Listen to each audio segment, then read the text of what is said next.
Okay, so Claude just dropped routines, and while it is going to be an awesome feature in the future, I don't think it's anything that you need to go and sell your furniture for right now. The last thing you want to do is start burning through all of your cred for something that you can already do locally just because of all the buzzwords of having this stuff run remotely.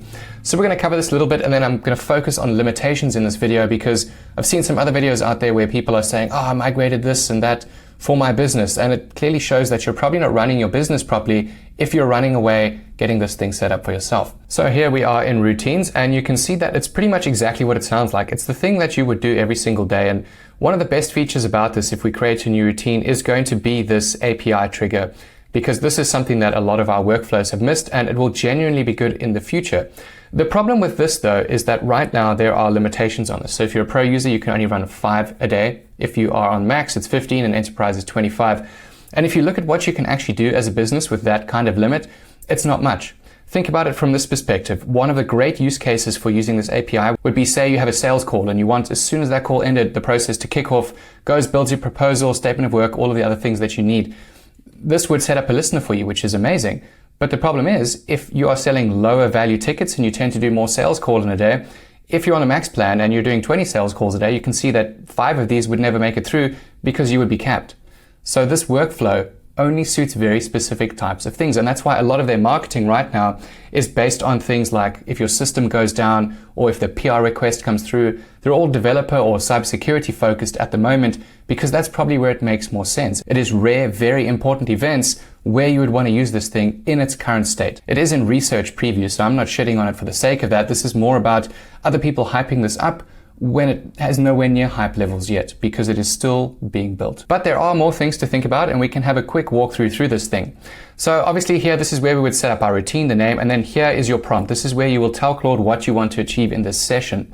It needs to be connected to a GitHub repository, and that's because of the way that this thing works. So if we select a repo, anything that is inside this repo, Claude will be able to use as a part of this routine. So for instance, you can stash your skills in there. You can have a claude.md in there that gives it very specific instructions within that.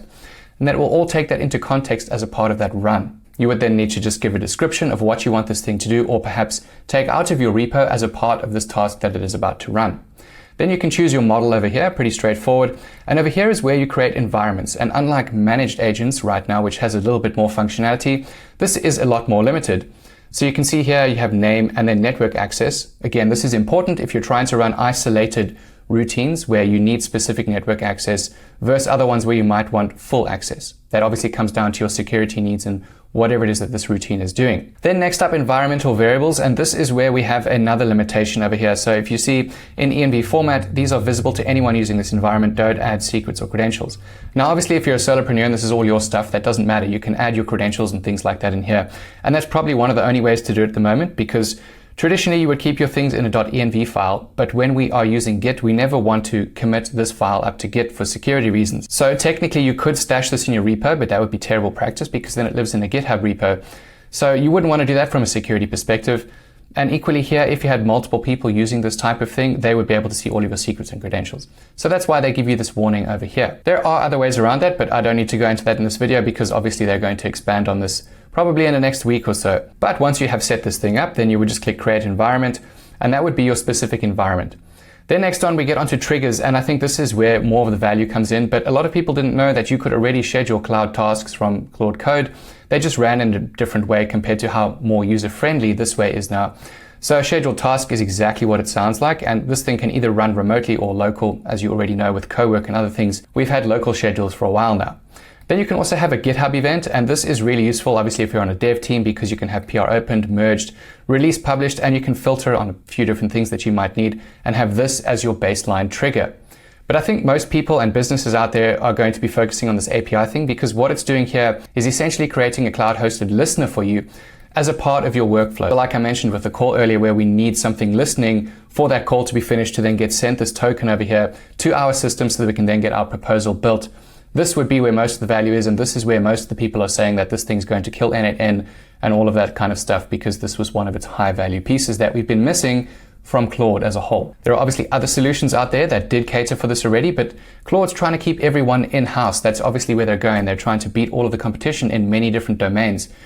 And that brings me on to another problem. Now, Over my 12 years of consulting for enterprise and some of the largest companies on the planet, that's been where most of my money has been made, is on cloud migration. Some of them have lasted years, and I made a small fortune on those because vendors want to trap you in their cloud. Once you have built everything inside this ecosystem, it is very difficult for you to leave. Not because it's difficult in the sense of moving your skills across and all of that, that's hard, but it is the friction that it creates. So think about this. If in the future, for some reason, Anthropic wasn't as good as they are now and OpenAI becomes the king, for you to move across, you would have to move all your workflows, all your systems that are running, all the systems that are making you money.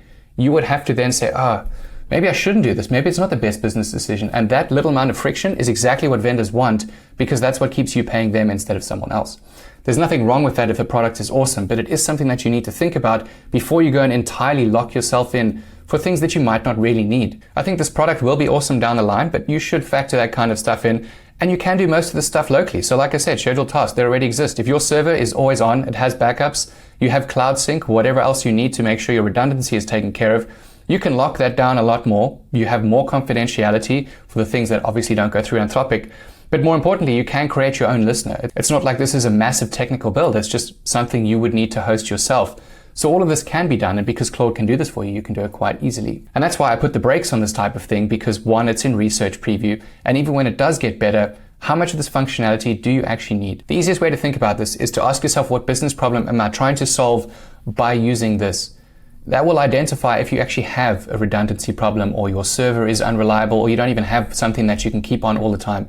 Sure, this starts to be more attractive, but currently in research preview, it's still not viable if you're running more than 5 tasks on the Pro or 15 on the Max type of thing. You need to think about the limitations first and how this is going to affect your workflow. Something else you need to think about is, even with connectors, Claude can use all these tools from the connectors, including writes, which means if you've got email connected to this, it could technically go out there and write an email, which you absolutely don't want it to do. Depending on the type of systems that you're running and the types of data that you're handling, you don't want this thing connected as a connector yet.